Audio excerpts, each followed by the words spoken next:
ഇനി ചിലപ്പോൾ നാളെ ഭീഷണിയായിരിക്കും, അല്ലെങ്കിൽ വീട് കയറി അവന്മാർ അടിക്കുമായിരിക്കും. ഇതൊക്കെ സംഭവിക്കുമായിരിക്കും. അതൊക്കെ ഞാൻ പ്രതീക്ഷിച്ചിരിക്കുക. ഇതവർ ഫസ്റ്റ് സ്റ്റേജിൽ ഇറക്കി. ഞാൻ ഇതിന് പിന്നോട്ട് പോവില്ല. അവർ ഏത് രീതിയിൽ മാനസികമായി തകർത്ത് കഴിഞ്ഞാലും പിന്നോട്ട് പോവില്ല. സിദ്ധാർത്ഥിന്റെ മരണത്തിന് പിന്നാലെ തന്നെ 11ഓളം പേരെ അറസ്റ്റ് ചെയ്യുന്നു. 31ഓളം വിദ്യാർത്ഥികൾക്ക് പഠന വിലക്ക് ഏർപ്പെടുത്തുന്നു. പക്ഷേ ആൾക്കൂട്ട വിചാരണയ്ക്ക് വിധേയനായി മരിച്ചു എന്ന് പറയുമ്പോൾ പോലും ഇനി മുഖ്യ പങ്കാളികൾ ആരും തന്നെ പിടിയിലായിട്ടില്ല എന്നതാണ് പ്രധാനം. അതുതന്നെയാണ് ഇവർക്കും പറയാനുള്ളത്. ഇപ്പോൾ സിദ്ധാർത്ഥിന്റെ അച്ഛൻ തന്നെ നമ്മോടൊപ്പം ചേരുകയാണ്. ഇപ്പോൾ ഈ ഒരു കേസ് വന്നതിന് ശേഷം ഇപ്പോൾ ഏറ്റവും കൂടുതൽ പറയുന്നത് സിദ്ധാർത്ഥിനെതിരെ ഒരു പെൺകുട്ടി പരാതി കൊടുത്തിട്ടുണ്ട്. പക്ഷേ ആ പരാതി കൊടുത്തതോ അല്ലെങ്കിൽ നടപടിയെടുത്തതോ ആയ തീയതികളിൽ മാറ്റമുണ്ട്. അത് ശരിക്കും ഇങ്ങനൊരു കേസ് അട്ടിമറിക്കാനുള്ള ഒരു ശ്രമത്തിന്റെ ഭാഗമാണ്. അങ്ങനെ തോന്നുന്നുണ്ടോ? അങ്ങനെ തോന്നുന്നുണ്ട്. എനിക്ക് മാത്രമല്ല, അത് ഇത് അല്പമെങ്കിലും കോമൺ സെൻസ് ഉള്ള എല്ലാവർക്കും തോന്നുന്നതാണ്. അങ്ങനെ ഒരു പരാതി അവർക്കുണ്ടെങ്കിൽ, ഞാൻ ന്യൂസിൽ കണ്ടു 14-ാം തീയതി എന്തോ പ്രശ്നം നടക്കുന്നു എന്ന് പറഞ്ഞു. 14-ാം തീയതി പ്രശ്നം നടന്നിട്ട് അങ്ങനെ 15, 16, 17, 18 ഈ പ്രശ്നം നടക്കുന്നതിന് രാവിലെ വരെ അവരവിടെ പോയിരുന്നു. പരാതി കൊടുക്കണമെങ്കിൽ അപ്പോഴും അതിന് പിറ്റുന്ന പരാതി കൊടുക്കണം. ഇവിടെ രക്ഷകർത്താക്കളുണ്ട്, അവിടെ ഡീനുണ്ട്, അടുത്ത് പോലീസുണ്ട്.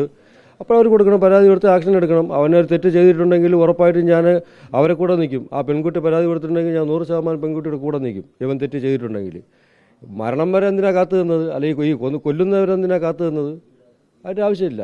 അവർക്ക് അല്ലെങ്കിൽ മരിച്ചു കഴിഞ്ഞിട്ടാണ് കൊണ്ട് പരാതി കൊടുക്കുന്നത്. മരിച്ചു കഴിഞ്ഞിട്ട് സാധാരണ ചെയ്യുന്നത് എന്താണ്?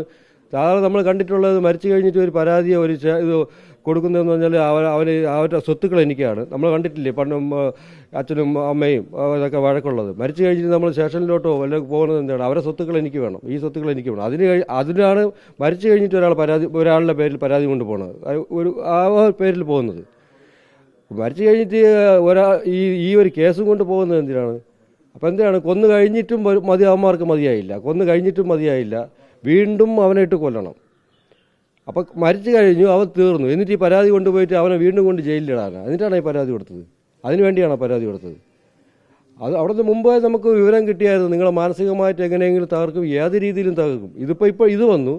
ഇനി ചിലപ്പോൾ നാളെ ഭീഷണിയായിരിക്കും, അല്ലെങ്കിൽ വീട് കയറി അവന്മാർ അടിക്കുമായിരിക്കും. ഇതൊക്കെ സംഭവിക്കുമായിരിക്കും. അതൊക്കെ ഞാൻ പ്രതീക്ഷിച്ചിരിക്കുക. ഇതവർ ഫസ്റ്റ് സ്റ്റേജിൽ ഇറക്കി. ഞാൻ ഇതിന് പിന്നോട്ട് പോവില്ല. അവർ ഏത് രീതിയിൽ മാനസികമായി തകർത്ത് കഴിഞ്ഞാലും പിന്നോട്ട് പോവില്ല. കാര്യം എന്ന് പറഞ്ഞാൽ അവന് അത്രയ്ക്ക് ഹെൽപ്പിംഗ് മെൻറ്റാലിറ്റി ഉള്ളതാണ്. ഈ ഒരു പെണ്ണ് കേസ് വന്നെന്ന് പറഞ്ഞാൽ പെണ്ണ് കേസ് എന്ന് പറഞ്ഞാൽ ഒരു പെണ്ണിനെ അവൻ രക്ഷപ്പെടുത്തി വിട്ടിട്ടുണ്ട്. അവിടെ നിന്ന് ഒരു പെണ്ണിനെ അവൻ്റെ കൂടെ പഠിച്ച ബാച്ച് അവൻ്റെ കൂട്ടുകാരി കഴിഞ്ഞ വർഷം ഒരു ലൈഫ് സ്റ്റോക്കിൽ ഒരു ഇൻസ്പെക്ടർ പീഡിപ്പിച്ചതാണ് അവൻ്റെ കൂട്ടുകാരി. അതൊന്നും മാധ്യമങ്ങളൊന്നും അറിഞ്ഞിട്ടില്ല, ആരും അറിഞ്ഞിട്ടില്ല.